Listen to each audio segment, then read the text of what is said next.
हे केशव, तुम कहते हो कि हर प्राणी अपनी अपनी प्रवृत्ति के अनुसार अलग अलग कामना करता है, परंतु मेरे विचार में प्राणी में चाहे कोई भी गुण प्रधान हो, उसकी कैसी भी प्रवृत्ति हो, फिर भी हर प्राणी एक ही तरह की कामना करता है।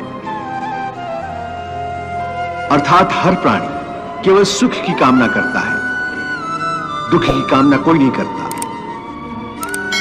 वो कभी दुखी नहीं होना चाहता, इसीलिए सदा सुख के लिए प्रयत्न करता रहता है, चाहे वह मनुष्य राजा हो या रंक हो, स्त्री हो या पुरुष हो।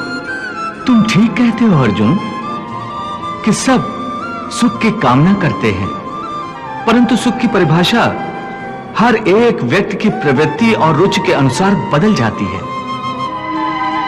एक साधु पुरुष को दूसरे को सुख देकर सुख मिलता है, दूसरे की सहायता करके वो खुश होता है।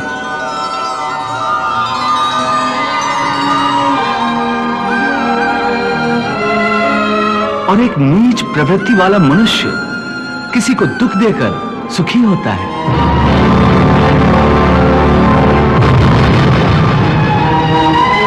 दूसरा सुखी हो तो उसे दुख होता है।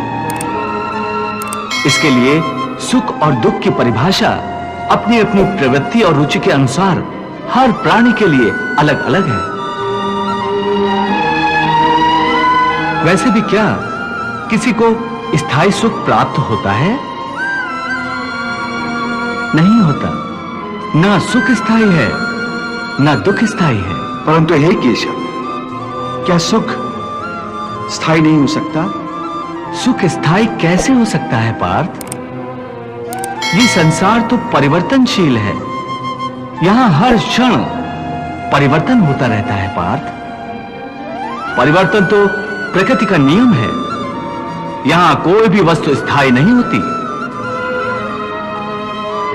तुम्हें याद होगा, मैंने तुम्हें पहले ही बताया था कि हमारे शरीर की अवस्थाएं भी स्थायी नहीं हैं।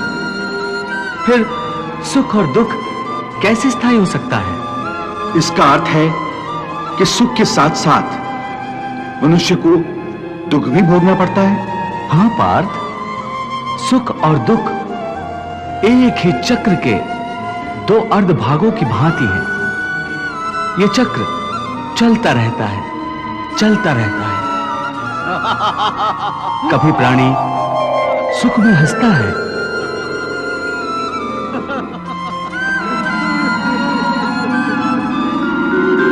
वही प्राणी दुख में रोता और बिलखता है।